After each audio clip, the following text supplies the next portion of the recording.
Class 9 students, आज हमें पढ़ना है एक्सरसाइज 7.2 या 6.2 जो कुछ भी है। इसमें क्वेश्चन नंबर 5 हमें आज करना है। क्वेश्चन नंबर 5 देखिए क्या है। आप अपनी अपनी बुक सामने रखिए और मैं पढ़ूंगा क्वेश्चन, आप भी समझेंगे। In a parallelogram ABCD, first we have a parallelogram ABCD, let us draw it. यहां पर एक पैरेललोग्राम हम बनाएंगे जिसका नाम है ABCD। This is ABC and D. This is the parallelogram ABCD. In this parallelogram ABCD, E and F are the midpoints of sides AB and CD. E is the midpoint of side AB and F is the midpoint of side CD. ठीक। Show that the line segments AF is the line segment, ये AF है, and EC, another line segment is EC. These are the two line segments. We have to show these two line segments trisect the diagonal BD. Diagonal BD को join करेंगे। Question कहता है कि आप ये दिखाइए कि ये जो दो लाइन सेगमेंट्स थे AF एंड CE, इन्होंने इस डायगोनल BD के 3 बराबर हिस्से किए। ये G पर इंटरसेक्ट होता है और ये H पर इंटरसेक्ट होता है। तो हमें प्रूव करना है, ये ट्राइसेक्शन का मतलब हो गया। We have to prove BH is equal to HG is equal to GD। ये हमें प्रूव करना है, तो वही हो गया trisection. Is it clear? E is the midpoint, you just keep it in mind, and F is also the midpoint. तो चलिए मैं इसका प्रूफ स्टार्ट करूंगा। I will write the proof. Proof का पहला पॉइंट मैं लिखता हूं। ABCD is a parallelogram. This is given है। इसका रीजन है कि ये गिवन है। AE parallel CF, therefore AE parallel CF। अगर ये सारा क्वाड्रिलेटरल पैरेललोग्राम है तो इसका मतलब है ना AB एंड DC पैरेलल है। AE इसका हाफ पार्ट है और CF इसका पार्ट है। रीजन हम देंगे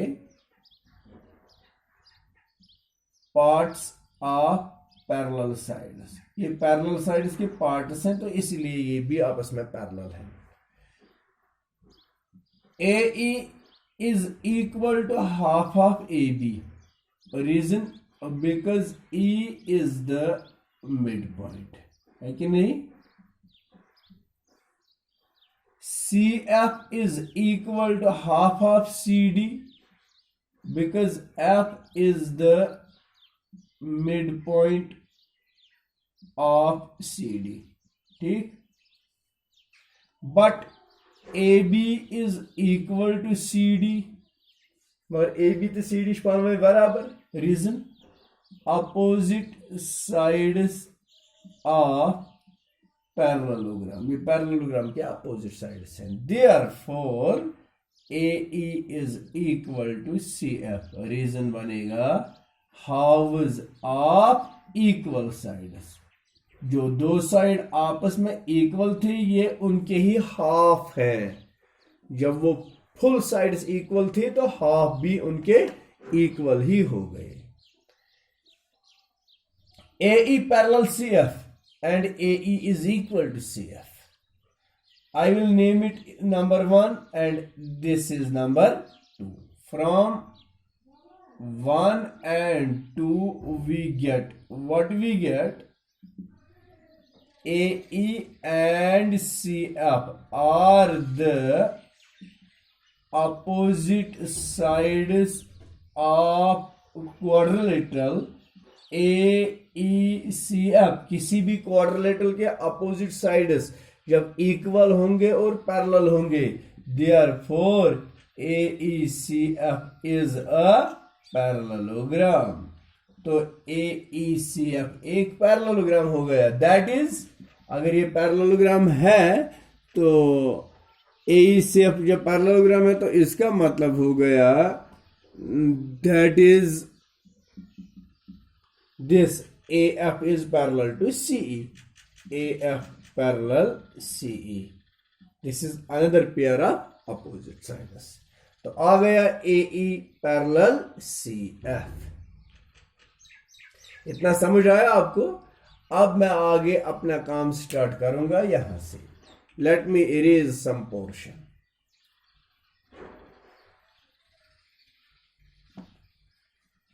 now I will write it in triangle A B ji.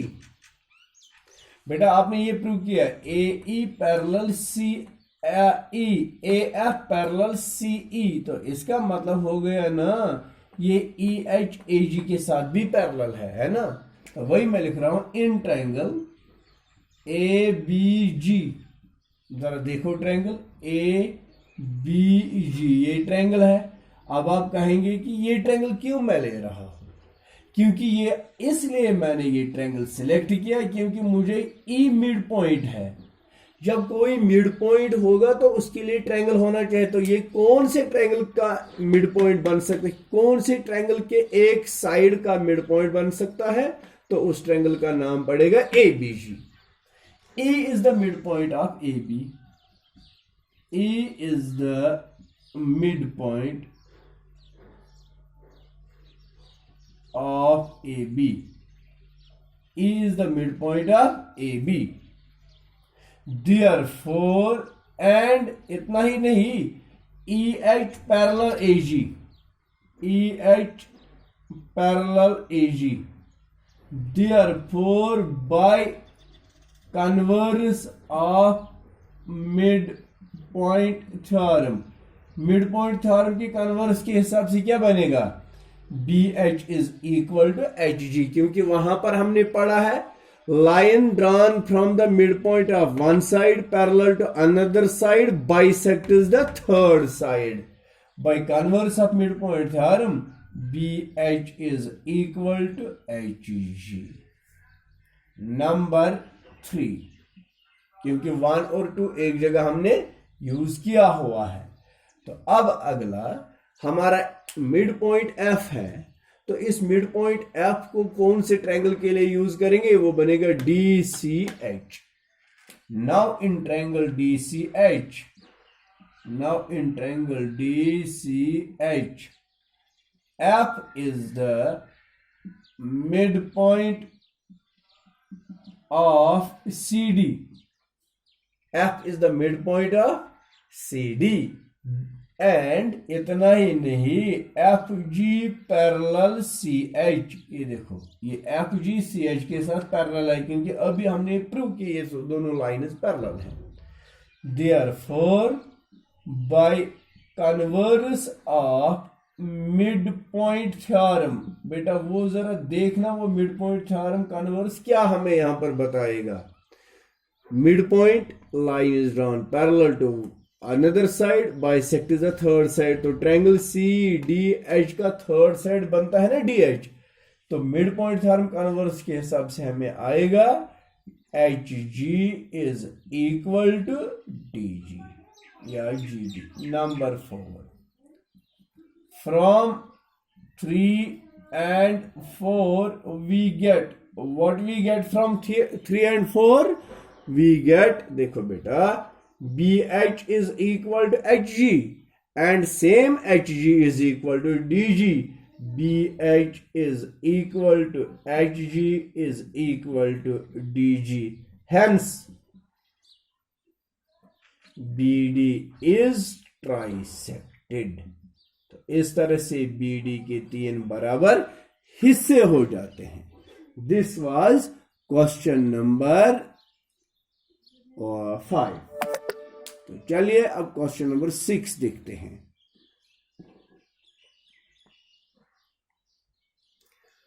Question number 6 के लिए हमें क्या करना है? Show that the line segment is joining the mid points of the opposite sides of a quadrilateral bisect each other.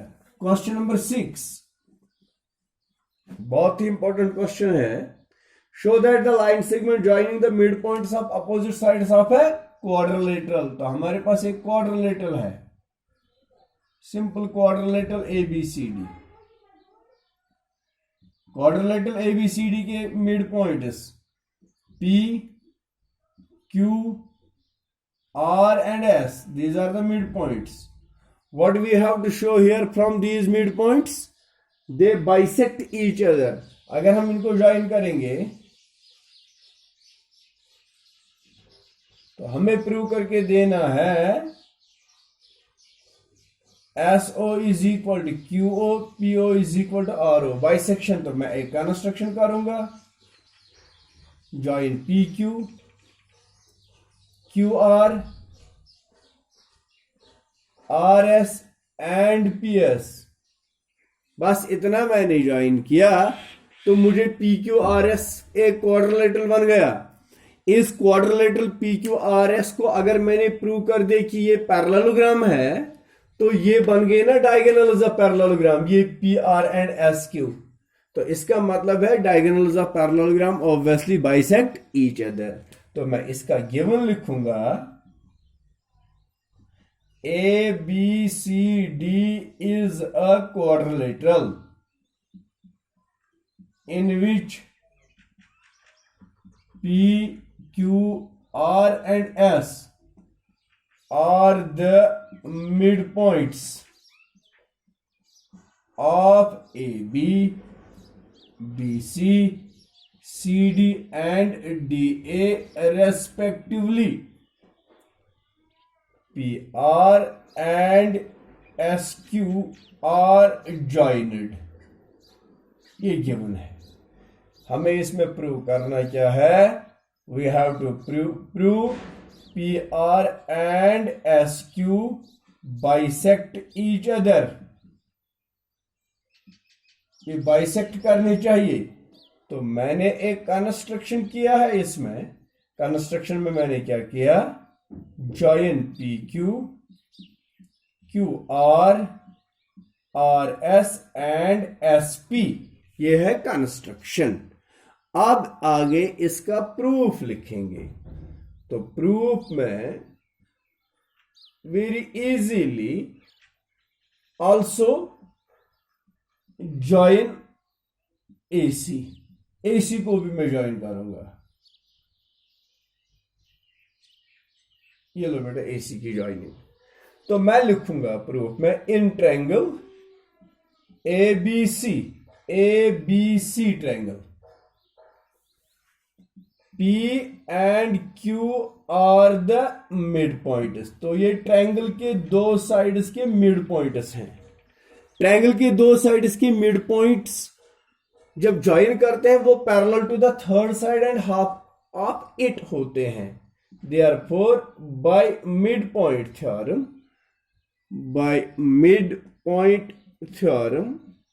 तो midpoint theorem के हिसाब से क्या होगा? PQ parallel AC and PQ is equal to half of AC. Similarly, SR parallel AC and SR is equal to half of AC। अगर आप पूरी तरह से देख लेंगे, therefore PQRS is a parallelogram। तो बन गया ना ये, PQ is parallel to SR and PQ is equal to half of SR। अभी तो आप यहां पर लिखेंगे therefore PQ parallel SR and PQ is equal to SR। ठीक, but these are opposite sides of quadrilateral PQRS, but these are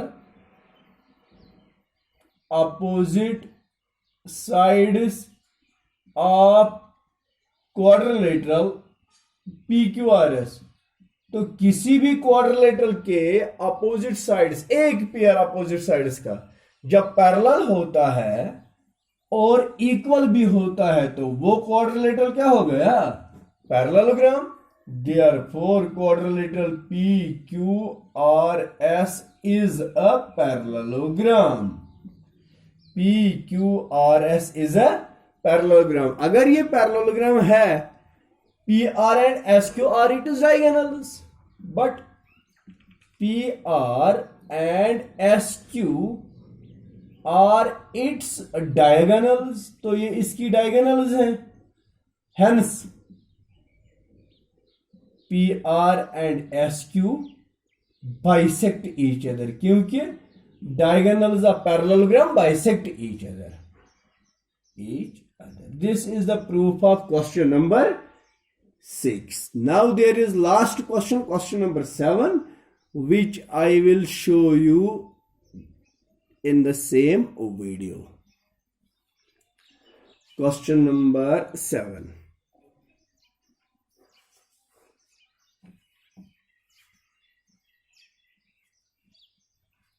Question number 7 is, ABC is a triangle right angled at C. ABC is a triangle right angled at C. A line through the midpoint M. मैं यहां पर दिखाता हूं question number 7. ABC is a triangle right angle at C. ये right angle at C है, तो ये A है और ये B है. अगला पॉइंट है, a line through the midpoint M of hypotenuse AB. hypotenuse AB का midpoint M है. इस M के थ्रू एक लाइन ड्रा की गई है पैरेलल टू BC. इस तरह से parallel to BC, intersects AC at D. ये AC को D पर इंटरसेक्ट करती है. Show that D is the midpoint of AC. हमें D midpoint शो करना है. इजी है. M is the midpoint. MD parallel BC. By converse of midpoint theorem, D is the midpoint of AC. Second part, MD perpendicular on AC. Okay. As BC is parallel to MD, therefore angle C is equal to angle D, corresponding angles. As angle C is equal to 90, angle D will also be equal to 90 degree. Hence, MD perpendicular on AC. Third part, CM is equal to MA is equal to half of AB. CM, ये CM MA के बराबर होना चाहिए. CM is equal to MA is equal to half of AB. Obviously AM तो AB का half है. अब अगर CM इसके बराबर हो गया तो वो भी इसका हाफ है. तो इसके लिए इजी वे ये है कि आप दो ट्रायंगल लेंगे, MDA and MDC. You will make them congruent. MD is equal to MD. Angle 1 is equal to angle 2 is 90. Okay. AD is equal to CD because D is the midpoint. By side angle side triangles are congruent, corresponding parts are equal, so MA is equal to CM, but MA is equal to half of AB, therefore CM is equal to half of AB. तो ये है इसका proof जो आगे हम लिखेंगे. तो proof का पहला point, as M is the midpoint of AB and MD parallel BC, therefore AD is equal to CD by converse of midpoint theorem. That is, D is the midpoint. जब ये AD और CD equal हो गए तो D is the midpoint of AC. दूसरा part हमें prove करना है MD परपेंडिकुलर. तो अब मैं कहता हूं as MD parallel BC, therefore angle C is equal to angle 1. Angle BCA is equal to angle 1. Reason है corresponding angles, but angle BCA is equal to 90 degree. Therefore, angle 1 is also equal to 90 degree. That is जब यहां पर angle 90 बन गया तो MD हो गया ना एक perpendicular, that is MD perpendicular on AC. Third part. Now in two triangles, I will erase this. Now in two triangles, कौन से दो triangle? MDA and MDC. MDA and MDC. In two triangles MDA and MDC, MD is equal to MD. This is the common side. Angle 1 is equal to angle 2. Reason is each 90 degree. AD is equal to CD. This is proved. Therefore, triangle, कौन सा triangle? MDA. MDA congruent triangle MDC by SAS. When triangles are congruent, corresponding parts are equal. Therefore, MA is equal to MC CP CT. As MA is equal to half of AB, क्योंकि M midpoint है. Therefore, CM is also equal to half of AB. Hence proved. The whole exercise, the whole chapter is complete. Now we have only one chapter for theorem 1 exam, that is areas of parallelograms. तो दो chapter हमने खत्म किए. एक तो triangles हमने school में खत्म किया था, उसमें थोड़ा सा एक सेक्शन के लिए रह गया था, और आज हमने यहाँ पर क्वाड्रिलेटरल कंप्लीट किया.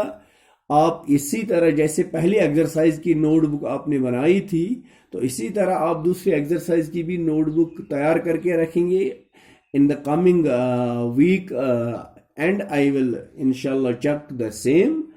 और मुझे उम्मीद है कि आपको ये सारा समझ आया होगा, और इंशाल्लाह अब अगला हमारा होगा areas of parallelograms. Thank you very much.